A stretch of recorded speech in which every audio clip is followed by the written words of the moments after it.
All right, let's jump straight into this explainer and learn a surprisingly simple, totally game-changing strategy to decode the Cambridge 9626 IT exam.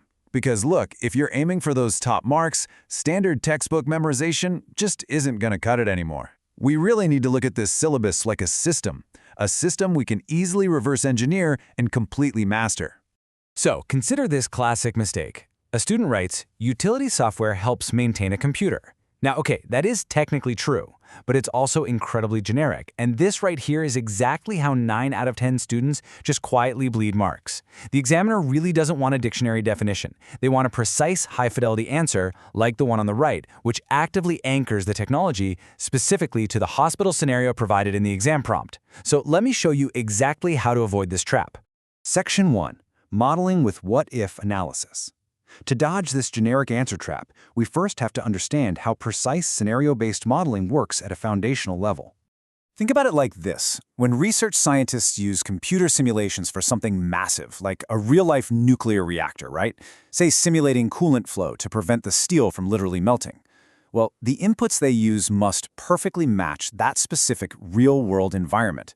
If a scientist just plugs in generic data, the simulation is completely useless and obviously super dangerous. Well, your exam answers operate on that exact same logic. They absolutely must be tailored perfectly to the specific environment described in your question. But before trusting any theoretical model, we have to ruthlessly test it. Take a look at a completed test plan for a spreadsheet model, for example. We test our formulas using known data, like checking if one worker making widgets at a specific rate generates the exact expected cost and time. We're analyzing the expected results versus the actual results. This is what proves our model actually works in the real world before we ever rely on it.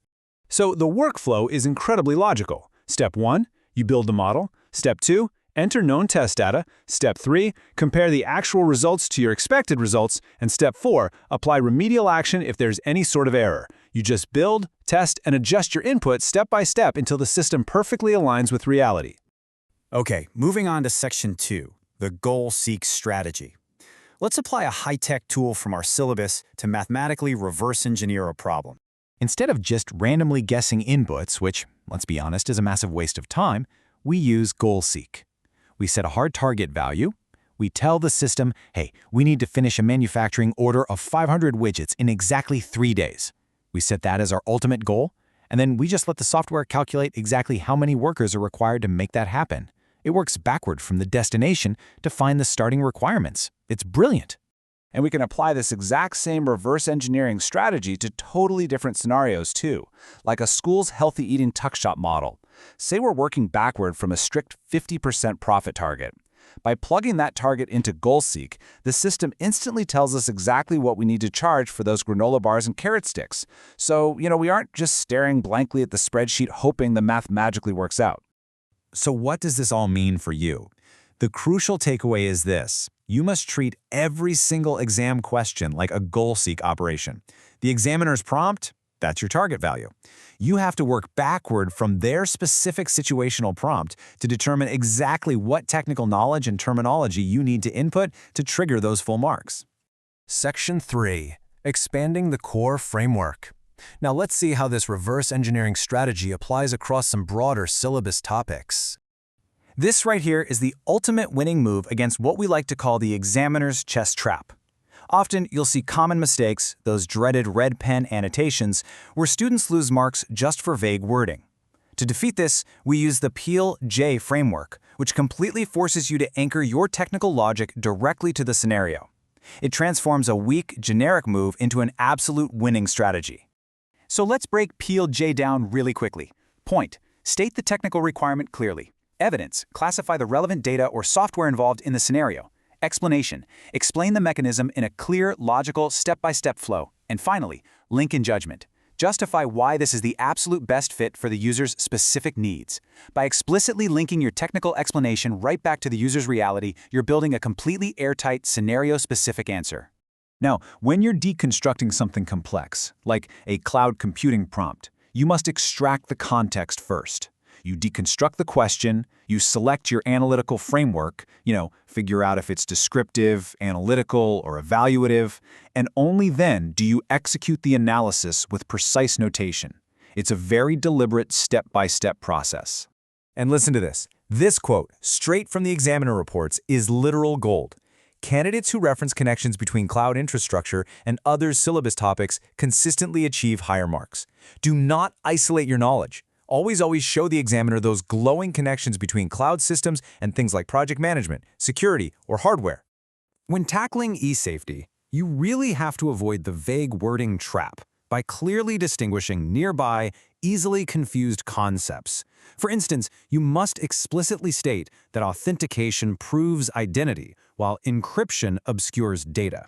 If you blur those lines even a little bit, you lose the method marks instantly. No exceptions. Section 4, avoiding the wrong turn. Let's do a super quick interactive challenge to make sure you don't fall into the most common traps when you're actually under exam pressure. Okay, spot the error here.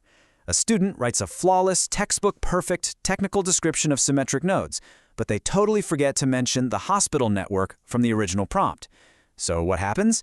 I'll tell you. If a student lists brilliant technical facts but ignores the specific hospital scenario entirely, they trigger an immediate examiner red flag. And here is exactly why. The top examiner warnings highlight contextual misalignment as a fatal error, and by fatal, I mean 0 marks. The top band requirement demands execution with clear, scenario-anchored notation. Having brilliant facts in a vacuum, it's basically worthless in the 9626 exam. So always remember these critical examiner alerts. Avoid vague descriptions. Swap them for high-fidelity technical details. Avoid standardized formatting. You always need to double-check the required presentation formats. And most importantly, avoid generic context. Your final answer must be as totally unique as the specific environment provided in that original question. Section 5, the A-star exam takeaway. All right, let's lock in everything we've covered today with a really clear exam day checklist to practically guarantee you get those method marks. Your path to mastery in topics like project initiation is actually highly structured. First, you identify and extract the key elements from the text. Second, you apply and execute the analysis with clear, highly visible workings. And third, you verify and present your final results. It's essentially a procedural, step-by-step engine for success. And this rule applies absolutely everywhere. Whether we're talking about project management or data normalization, you have to diagnose the exact demand of the question, sequence the mechanism logically, and firmly anchor every single point directly back to the scenario. I want you to keep this checklist burned into your memory. Diagnose the exact demand before writing a single word. Always choose extreme specificity over generic definitions. Follow the PLJ evidence framework to structure your thoughts flawlessly. And reverse engineer the prompt exactly like an Excel goal-seek target. That ensures every deliberate move you make earns its absolute maximum method marks. All right, you have now officially unlocked the IT 9626 strategy framework. The next time you sit down to practice, I want you to ask yourself, are you just reciting facts, or are you actively reverse engineering the examiner's target? Keep practicing, stay incredibly focused on the scenario, and I will see you in the next explainer.